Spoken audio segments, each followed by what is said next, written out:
Welcome to Taking Care of Business on Koerner Radio, News Talk 1180 for the absolute best in Saturday Talk Radio at 1 o'clock and on 1230 KGEO Saturday at 10 o'clock for the best in Wednesday Talk Radio. We are on 1410 KERI Wednesdays at 1 o'clock. Your host is Clay Koerner, and I'm Marty Pay, and behind the big board is Greg Held, our producer. Hey, Clay, we had a great show last week with Eric Rush, the man who broke the Reverend Wright story, and in the second half we have Dr. Waleed Ferris, who unfortunately is not going to be in a Romney administration. Unfortunately. Yeah, he would have been fantastic. He was, the Middle East affairs specialist for Romney. He came on the show and talked about the difference between Romney and Obama when it came to the Middle East. But unfortunately, that's ancient history now. A lot of ancient history. Yeah. We've got some news breaking for our show. We are expanding starting next week to Albuquerque. We're going to be on KKIM 1000 AM. I'm not sure the time yet, but we are expanding to a fourth station. That's for those of you that want to listen on the Albuquerque station. Join right in. Yeah. Well, it's streamed on the internet anyway. And in case you didn't know it, that's in New Mexico for all the Democratic voters. A blue state. A blue state in a sea of red, unfortunately. Well, we had a great show last week, and unfortunately we've had the election in between the two, and we are very, very fortunate to have two of my favorite guests in studio, Mark and Cathy Abernathy, the political consultant's consultant. Mark, Cathy, welcome to Taking Care of Business. Thank you. Good to be with you guys. Glad to be here, Clay. I'm glad to be anywhere right now at my age. Yeah. So have we all recuperated from the massive hangover we suffered on Tuesday night and Wednesday morning? Oh yeah, we're that's over.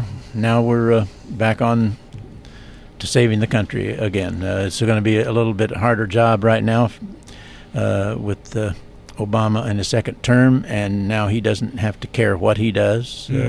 So he has a little more freedom to go out and tax and spend more heavily.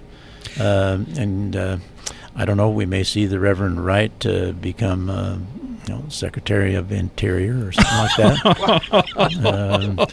Ooh. And what about Ayers? Would he have a Secretary of State, maybe? Bill Ayers, well, he'd have National Security Advisor. National Security Advisor, I like that. Well, don't forget, Obama's going to go meet with the Russian, with Putin, and make that deal that he couldn't make before the election. So we're going to see what that little sweetheart situation is going to be as well. Well, and as the house is starting to fall down because of taxes and everything, he's going to be in the Far East, I guess, in January. Right. He'll probably be away from the scene, so he doesn't have to say, well, I wasn't working with them because I was in another country, because he's never worked with them, and he doesn't plan to work with them. The executive order will be the order of the day. No. I gave a little talk the morning after the election, and I made 3 comments, and I want to have your comment on these comments. 3 predictions. The first one I made was that Israel will not wait much longer. They can't afford to see a nuclear Iran. Second one is there's a lot of money on the sidelines, and it's now going to leave our state after Prop 30. Money that could have created jobs. Money's going to leave the country for the same reason. And the third prediction I made is that a lot of graduates and people who were so happy about Obama winning are not going to have full-time jobs, because there's going to be a lot of companies that are going to have part-time jobs because they don't want to face Obamacare. You're wise, Marty.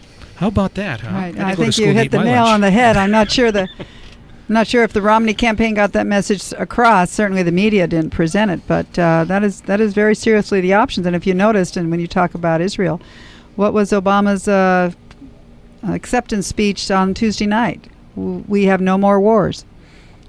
Can you believe that? Yeah. So he's not planning to defend our allies. He's not looking at the mess in the Mideast that just killed our ambassador, and he's looking to walk away from it all. Yeah. We had Mick Gleason on the show the morning that the Benghazi thing broke, and the 3 of us got into it, and it's amazing when you look at the lack of leadership displayed by Obama. I mean, for 5 hours we knew those guys were sitting there, and we just let them die. And that's atrocious. There's a thought out there, and it's not far off. It's whether the media won't just destroy the politicians that try to do it. Is that this president, when this information gets out of the walking away from that issue for a reason, not just, well, we can't afford the risk, but we don't want the public thinking there's a terrorism issue because we've solved it. that could lead to the ultimate of impeachment, because a commander-in-chief behaving this way about a serious issue like what was going on in Benghazi, and I think it was about 7 hours that they could have Yes. gotten into. The last people of Americans that were killed in those last hour. So it's a huge cover-up, and as they often say, the cover-up is worse than, a decision to say it's too risky is one thing, but a decision to say cover it up is another. And the difference between Watergate and Benghazi is nobody died in Watergate. Right. Big difference. You tell one lie, and you have to tell another lie to cover it up, and then another lie. And it seems like that's all we've had with this president. And yet when he was campaigning, one of the comments he made was, who do you trust? Who has character? They destroyed Romney with their negative advertising, similar to what Rudy Salas did to Pedro Rios here in Kern County. Yeah. Well, nobody brought it to the fine art form that Rudy Salas did. I've been in many, many, many campaigns, as have Mark. I have never seen a candidate so, I have to use the word lie about their opponent over and over and over again. And I think your reputation is the last thing you got to go. And I'd have to say that in watching the ads and the cut and pasting that went on, and sticking his head on the body of a teacher and then saying he's a teacher, Rudy Salas spent 3.5 months just blasting through the media and in the mail a false picture of himself as well as a false picture of his opponent. But the voters didn't all fall in line and say that's wrong.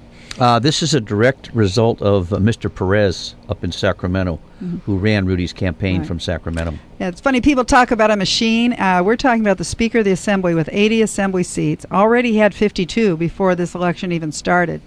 Sent his top lieutenant, sent $2.5 million between his contribution and the lobbyists in Sacramento. Every one of them said, we have been told if we contribute through our political action committee to Pedro Rios, we will face real harm from the Speaker. So they didn't.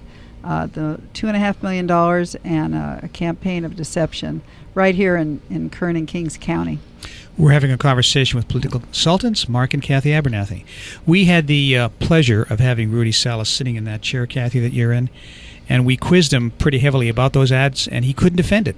He could not defend it, and Perez's man was sitting in the chair next to him, and you could see the not too friendly looks you and I were getting, Clay. And kind of like a lawyer when your defendant's on trial, sitting there watching what you say. Yeah, and we watched him outside having a very interesting conversation, very heated conversation. The two. Well, Rudy Salas have to live with himself for saying the things he said. The Sure. false story about a really wonderful man, Pedro Rios. They couldn't find anything to do. If you notice, also Pedro Rios, a Democrat, worked for Dean Flores, worked for support every Democrat that's ever run for anything. You mean Rudy Salas? Rudy Salas, yeah. That he tried to campaign to the right of Pedro Rios.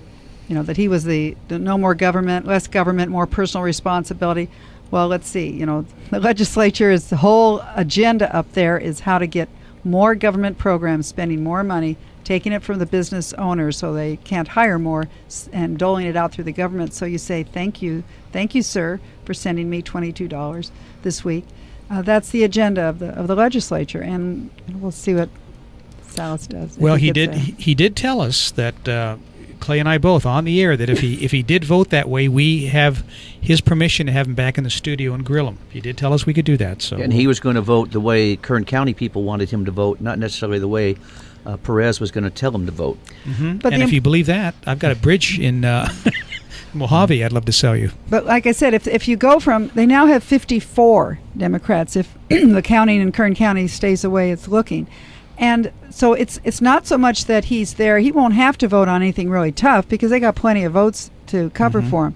The issue is that when Rudy Salas goes to Sacramento, he is voting to keep that speaker up there, and that agenda will continue. And that affects the entire state when you have 2/3 of the legislature controlled by one party, and their goal is spending. Cathy, I remember when Kevin was up there.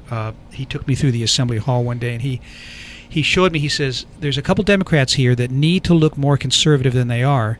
So they sit in the back and they wait to make sure that a particular issue is voted on and it goes their way, and then they're instructed to vote the other way just so they look more conservative.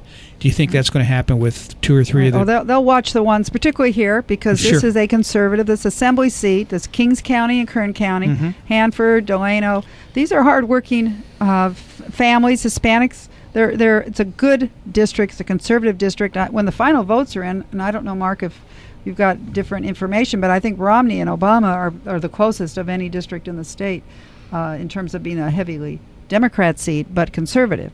So they're going to watch him for the first 2 years because that's the toughest time for an incumbent Sure. to make it through. Sure. When we come back in a moment, let's talk about the national race for a minute, okay?